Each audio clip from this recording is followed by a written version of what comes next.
सुने। एक बड़ा सा राज्य था। उस राज्य का राजा अकबर और मंत्री बीरबल थे।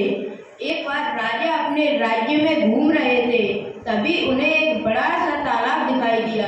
तो उन्होंने उस तालाब के पास जाकर देखा तो उस तालाब का पानी बहुत ठंडा था।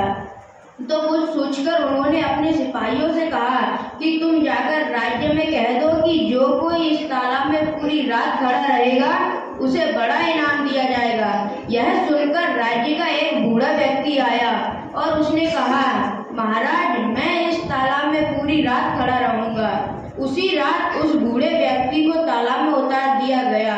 पूरी रात तालाब में खड़ा रहने के बाद अगली सुबह उसे राजमहल में बुलवाया और उससे पूछा, तुम इतनी ठंड में उस ठंडे पानी के तालाब में कैसे खड़े रहे? यह सुनकर उस व्यक्ति ने जवाब दिया, दूर घर पे एक दिया जल रहा था। मैंने ये सोचा कि वह दिया मेरे पास जल रहा है, बस यही सोचकर मैं पूरी रात खड़ा रहा। ये सुनकर अकबर ने कहा कि ये चुनौती तो तुमने धोखे से जीती है, क्योंकि उस दिए की आग में तो कोई भी खड़ा रह सकता है। इतना कह के अकबर ने उसे राज्य से बाहर निकाल दिया।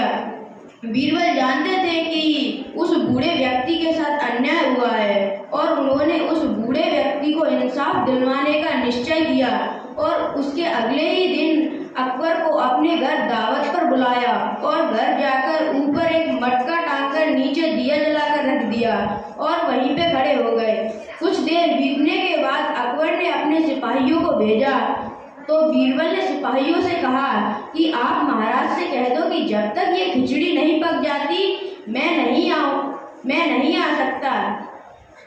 बहुत देर होने के बाद अकबर खुद आए और उसने बीरबल से कहा कि तुमने इतनी ऊपर मटका टांगा है तो दिए की आग उस मटके में रखी हुई खिचड़ी तक कैसे पहुंचेगी?